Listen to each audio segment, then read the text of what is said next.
to living in the presence of God. What the priests did and what the priests did so well is they spent time in the presence of God. They spent time in God's presence. And then they also ushered people into his presence. Into his presence. They brought people into the presence of God. Wherever they were, whatever they did, they're inviting people into the presence of God. And that's our job. That's our role. We're called to bring people into God's presence. You see, we were never come to church alone. We were never meant to sit by ourselves in this place. We're called to be people that are inviting and bringing people into God's presence. Last night, I got to officiate a wedding for one of the couples in our church. And I'm talking to this couple, and I'm with the groom, and I'm hanging out beforehand. And he gave his life to Jesus at Easter last year, and he's just on fire for the Lord. And he goes, hey, I want to introduce you to all my groomsmen, and I want all of them to come to church. And so he kind of puts them on the hot seat right before. He's like, listen, you got to come to church. Not honeymoon. Me. And he's telling the photographer, you got to church, you got to come be a part of it. And is a priest. He's bringing people into the presence of God. He's inviting people. He's telling them all about it. Come experience the goodness and the greatness of God. It's not just something that Colton, our drummer, does. It's not just something who is leading worship on the keys. It's not something that back there. That's not just their role. Our role as a church, our role as followers of Jesus are to be people that bring people into God's presence, to be priests. So if you're married, you can be a priest. If you wear the collar, you can be a priest. If you've never gone to any kind of formal education, you're called to be a priest. Why? Because God calls us to be priests. He calls us to be people that come into his presence, that follow him, that worship him, that invite others into this presence. You see, here's the truth. We, as followers of Jesus, we worship God because of what Jesus has done for us. We worship him for everything he's done. Everything he's already done for us. We live in this place of gratitude, but we also worship him because of who we are in him. He's changed us. He's transformed us. We're no longer. I love talking to followers of Jesus. They talk about the transformation in their lives. Before Jesus, I was this. Because of Jesus, I'm now this. Someone told me the other day, they said, oh, I'm such a sinner. I'm like, no, you're not. You're a saint. You were a sinner. Now, it occasionally messes up. But you're no longer a sinner. You are a saint. You're a son. You're a daughter. You're a priest. Your identity has been transformed. You're stolen for the best, for good. And you now have this new identity. And this is what we see. A priest has the right to something. When your name's on something, you have a right to it, don't you? The name on the card or the debit card in your wallet belongs to who? Belongs to me, belongs to you, right? The more rent, who does that belong to? Well, it belongs to the bank technically, but one day it's going to belong to you, right? It belongs to you. Imagine this. Imagine a friend calls you and they say, hey, I have to go out of town and I have tickets for a game in a few weeks. Maybe it's a concert you've always wanted to go see. Maybe it's, I don't know, maybe it's a movie. I don't know. Listen, the tickets are at box office. They're at the will call, right? But your name, guess who gets those tickets? You do. Now you're going to show up at the box office and at the will call, and you're going to say, "Hey, with what? With my name on it." Right? That thing you've been so excited to experience. You're now given that thing. You guarantee you're showing up. You guarantee you're coming early. You're going to capture every moment of that event, that concert, that sporting event. And you're going to go in there with confidence. Why? Because your name And that's what God's done for us. God gave us this new identity. He put our names on it. You have full access to him. And here's how we're to come into his presence. Here's how we're to approach this. Hebrews chapter 4, verse 14. This is what it says. It says, high priest, who through the heavens, Jesus, the Son of God, let us hold our confession. For we do not have a high priest who cannot sympathize with our weakness, but was in all points tempted as we are, yet without sin. Let us therefore come boldly. How? Man, you guys got the throne of grace. But mercy and find grace to help us in our time of need.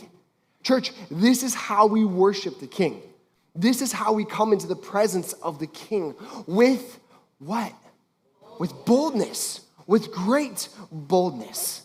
Last night I'm officiating this wedding, and there's this moment where all come and all the groomsmen come in and they've kind of cleaned up a little bit, and then they, right?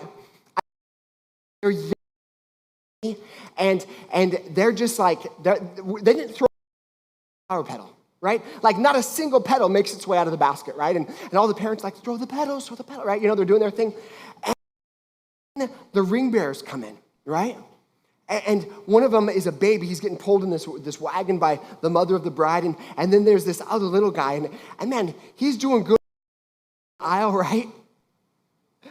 And they gave him lots of instruction. They said, hey, now listen, when you come down the aisle, don't run to mom, right? Stay with grandma, right? Stay with grandma. And he's walking, and the wagon's next to him. And you know what happens, of course. He sees mom. He sees mom, and he makes a beeline to mom, right? And as he's making a beeline to mom, he kind of gets caught up by the wagon. The wagon's still moving. The wagon, everyone unfold in slow motion. He trips and he falls. And he starts running to, and everybody's just laughing. It's just this great moment comes in. But he came with great boldness. The instruction, but he saw his mom. And I think that life would attempt to instruct us to say, hey, when you come into the presence of God, you be real quiet. When you come into the presence of God, football, like you just need to be stoic. We're to come with this adoration, this excitement for the presence and the goodness and the greatness of God. We're to come to the because you love me. You call I'm here because your son Jesus gave your life for me, and because you did that, holding me back. My name is on the take everything that I can. I'm going to give everything that I can. I'm going to experience everything that I can because, man, I am your son. I am your daughter. And so I your presence with boldness, without fear, everything that I got. I want to ask you this question today. What's keeping you from the boldness, from coming to the presence of God with boldness? What's keeping you from coming and worshiping God with boldness?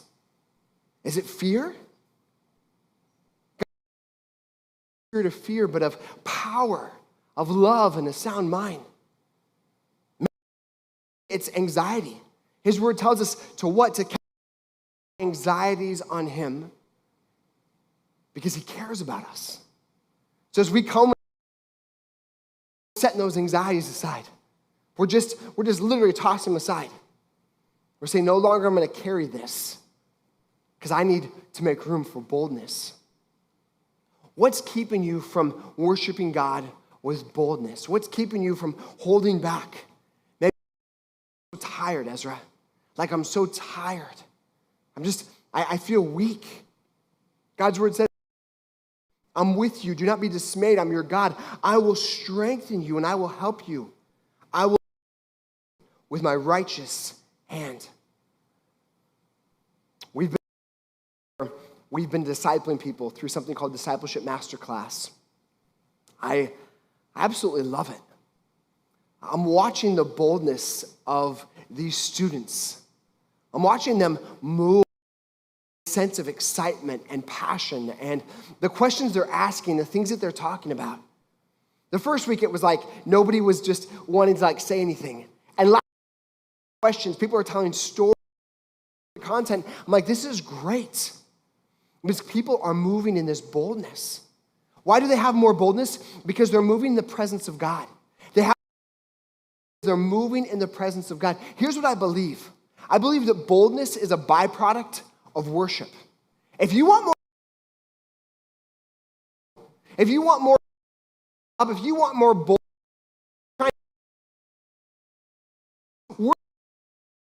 just like we talk everything into perspective. Boldness is a byproduct of worship. You see, I think sometimes we get it backwards. When we come into the presence of God, we're to have this reverence, right? We talked about this last week. We're to have God. But that awe and that reverence, it shouldn't hold us back. It should propel us forward. It should make us so bold for God. The night that I was going to propose to my wife, I'm driving around Franklin, Tennessee. We're going to have dinner in Nashville, and she was getting ready with a friend, and we'd had to set up this whole thing just to throw my wife off because she's sure I didn't want her to be onto the plans that I was going to be proposing this night. And so I just go for this walk. I'm driving around Franklin, and I go get a cup of coffee, and there's this song on the radio in Starbucks. It's by John Mayer, and the whole song is called Bold as Love. And he just shreds on guitar, and it's this great, talks about the fact that he's this bold. And I'm downtown Franklin, it's this beautiful night, everything's decorated for Christmas, and I'm just saying, Lord, I want to be bold. As I ask Kendra to be my wife, I want to move in this boldness. I want to live in this boldness. And that God gives us as we come into relationship with him. He's called us with such a boldness. He's called us to worship him. And it starts in worship. As we become people of worship. As we become people that not just on Sundays, but throughout the week, we're worshiping him. There's a boldness to it. One of the greatest things that you can do is turn the podcast or the music or the talk radio that you listen to and put on worship in the morning as you commute to work. Some of you are saying, Ezra, I work from home. Man, as you're getting ready, put some worship music on. As you're in the shower, as you're getting ready, as you're making breakfast for your kids, put worship music on. Allow that to be one of the first parts of your day. Fill your home, fill your car, fill with the presence and the goodness of God. It's bold love. So a few weeks ago with our discipleship masterclass, it says, because I can enter into your house. I will worship at your temple with the deepest awe. In just a moment, we're going to worship again. We want to open up our altar in just a moment and invite you to come forward and just worship. Worship with boldness. Worship with a bold mentality for God. But what the psalmist writes, you're unfaithful, that I can enter into your house. Because of your unfailing love, God, I can come into this house. I can worship you at your temple with the deepest awe. Proverbs 28 tells us this. It says, the wicked know what, but the righteous are what? They're as bold as lions. Solomon's telling us that's how you were to live your life. Not in timidity, not in fear, but in boldness. In boldness. I want to invite our worship team to come forward today. We're to live in boldness, church. We're to live in that idea of boldness. To be a bold God. Listen to what Ephesians says. It says, because of Christ and our faith in him, we can now come what? Boldly and confidently. Ephesians is pointing back to what Jesus did on the cross. Guess what? It was an invitation, an all invitation to enter into God's presence, to enter into his goodness, to enter into to experience all of it, experience all he created us to live with, all that he's created us to have. We're to come, and we're to come boldly. This week, I made a really quick trip to Las Vegas, and before you get concerned, it was there for a pastor's conference, and before pastor's conference being in Las Vegas, it's a dear friend of mine, Lee Coate, who's spoken here multiple times, and Lee serves at a church in Las Vegas, and God is doing amazing things in their church, and the stories of transformation, the stories of life there, and so we just went to learn and learn from, and there,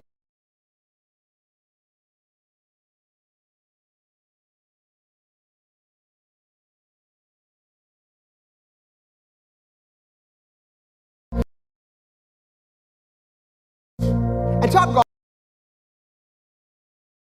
food.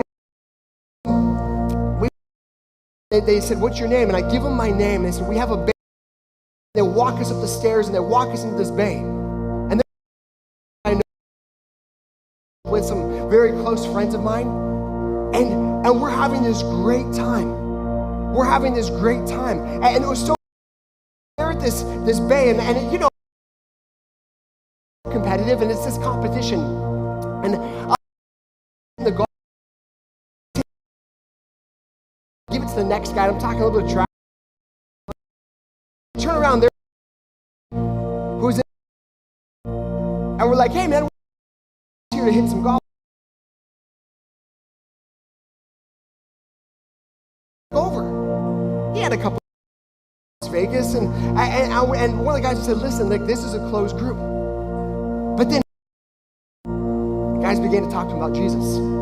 Just began to share. You know what? Come golf with us. It's not a big deal. That's the boldness. That boldness, with that boldness to serve and to care and to love. It's that boldness. We have to worship God, not just with our voices, not just with our hands, to worship God. That boldness, and just an opportunity to enter into his presence. We have an opportunity. This front area is open, and to invite you to come with boldness. I want to invite you to come with greatness. Everything God has done. Jesus came into the world so you could live with boldness. He gave the cross so that He tore in the temple in two so that you could live with boldness. He created an opportunity for you to come into the presence of God so you could live with boldness. He separated everything, no longer separating us from God, so we could live with boldness. He gave you a new with boldness. He called you to be part of good so you could live with boldness. Here's what I believe, that boldness, and we're to live every day. Boldness. I want to today take this posture. Would you bow your heads and would you just stand to your feet this morning?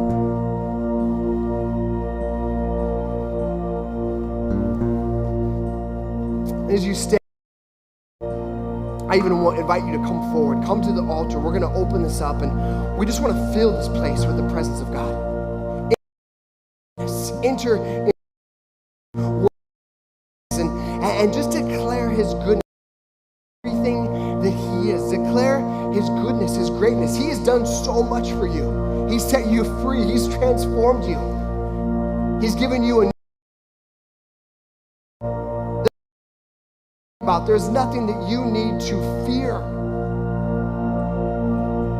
As you worship God, would it be this over sense of him? He is worthy of our praise. And my prayer this whole time is, God, will we not just be spectators? If we have a relationship with you, declare, stand, kneel, people that to come into the presence of God, to worship God for everything that He is. Lord, continue to sing these songs. We want to worship You in spirit and in truth, as Your word says. But God, we want to worship You with excitement and passion and with a new boldness. And so, Holy Spirit, would You just pour Yourself out upon us? Would You move in this moment? We know You're here. Outpouring upon us this morning. Would You pour out Your presence upon us? Would You pour out Your goodness, Your grace, truth, Your life? And as we worship You, would we encounter You? Would we receive light? And God, would we hold nothing back from giving You the praise, from giving You the glory, from giving You the honor? Let's come forward.